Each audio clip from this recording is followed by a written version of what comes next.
All right, so I hope you enjoyed that little short clip. I went and was trying to get some landscape shots for this YouTuber uh, photograph challenge with other Pentaxians. So I went up to the Great Smoky Mountains, and it's April, so on the lower elevations, which I was at, it never snows, and it was like cold today, and it actually started snowing pretty good there. So I was glad I had a Pentax weather sealed camera out with me. Wasn't worried about it. I just slipped it over into movie mode and shot a short clip with the K1. So let's see here. This is the shot I got. I shot 4 shots total. 3 were on that scene, and then 1 other one. I was kind of in a hurry because I took my family into Gatlinburg. There's a pizza place there, the best Italian uh, restaurant. I think it's called, and then they just have the best pizza. My daughter like adores it. It's like one of the best pizzas I've had. It's kind of crazy because it's in Gatlinburg, but they actually have 2 restaurants down there. So yeah, here's the shot I got. This one's edited, and it was the best out of the 3. We'll go here and look at well, let me do this first. Look at the 2 of them. This is the before and after, and I'm going to kind of beat this one up a little bit. I guess I shouldn't beat it up if I'm going to be entering it into the photo competition. But yeah, the shots other shots I was worried about, because I'll go over the settings in a second. Well, I guess I should go over those now. The settings I was using was a long exposure. I wanted to get this water right here to, kind of be this way, all smooth and whatnot like that. So look over here at the settings. It was ISO 100, 28 millimeters on the K1 Mark II, f22, and 25 seconds. So I used a ND 32 filter, is what I used there. And you're saying f22, that brings some diffraction in, but I wanted that long exposure, so that's what I did, and that's what all I had was the ND 32 with me, and that's how I got as high as I did. Now let's look. Let me show you back what I actually did editing this. You could see over here on the sides of everything I did. It only took a couple of like 2 minutes to do this. I could have probably spent some more time in it, but if you look there, just basic stuff. First, I started out and added this dehazing, which I like to do a lot.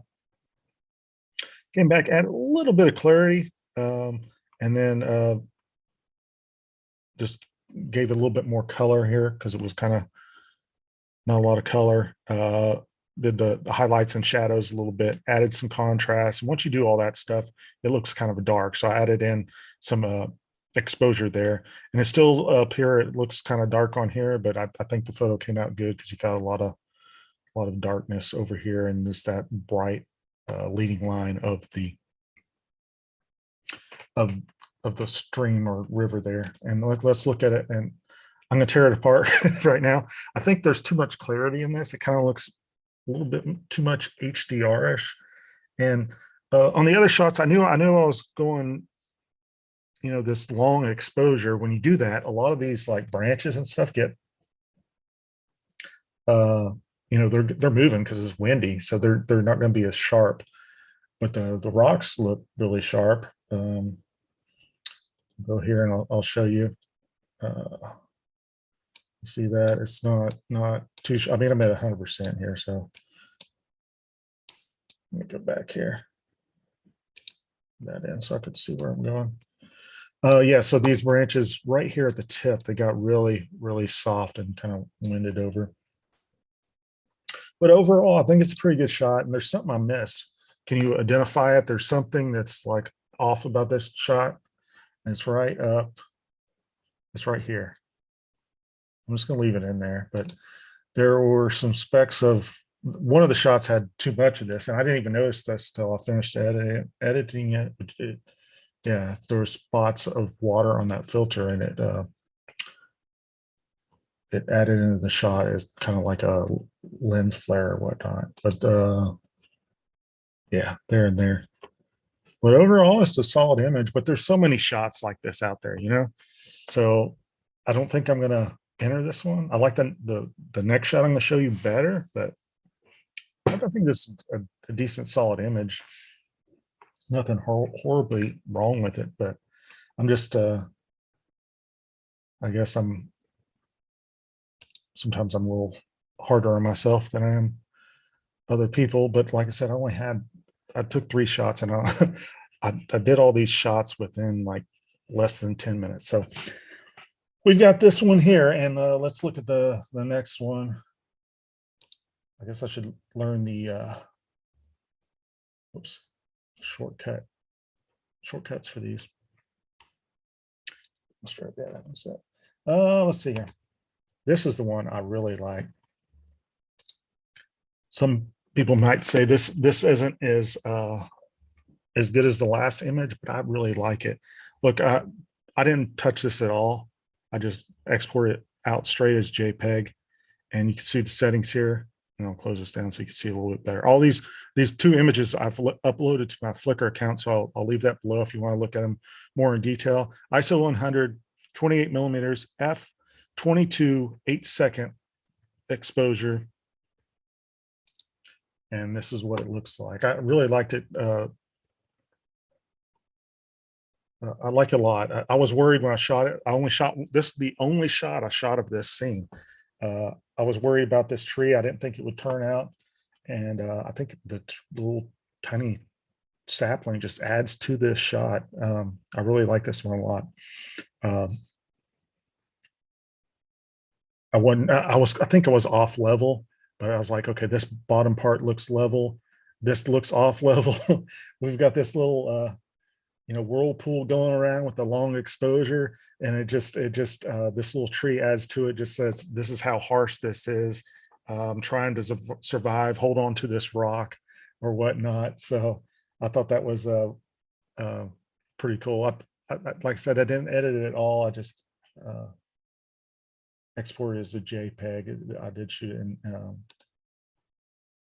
DNG. Panels.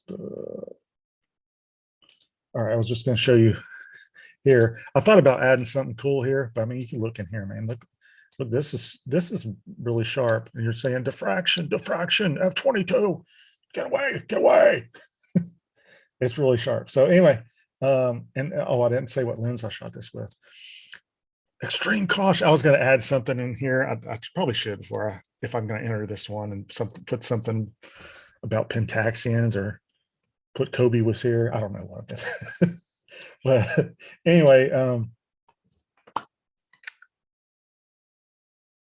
yeah. So the lens I shot these 2 images with, it's like I knew I only had 10 minutes. I didn't want the family to wait. Everybody was hungry. They're getting hangry, and I was too. I was like, man, I'm going to go out here and just shoot something really quick. And the other shot was across the road, so I had to cross the road where there's this blind curve. Anyway, the lens was the Tamron 28-75 f2.8. That's what it was shot with. So I just thought I'd use that lens so I could get quick. I had my 24 f2 Pentax Lenstar lens, but I was like, I can't spend a lot of time, so I threw that lens on there really quick and just ran out there and shot it. And I think it did a fantastic job between these 2 images. I guess that's about it. Thanks everybody for watching. I always love when I shoot with the K1 Mark II. It's like I generally use the K3 Mark III, and I just had every time I take images with the K1 Mark II, it's just makes me think, well, why am I not using this more? Anyway, thanks for watching. It was a lot of fun doing some landscapes. I'm going to go out there and do some more. I've got a few days before this contest is in, but let me know below which image you like better, this one or the other one. Check them out on Flickr, and you can, like I said, you could get the bigger, better images of them, so you could look at them more close up than in this YouTube video. But this one's just typical. I mean, you see stuff like this all the time. I thought this one was a little bit different. I think it kind of had a story with the squirrel and then this tree like trying to hang on. That's why I like this shot better. Anyway, thanks for watching. Go ahead and subscribe, and I'll have that competition video coming out on the 14th. So stay tuned for that. Thanks.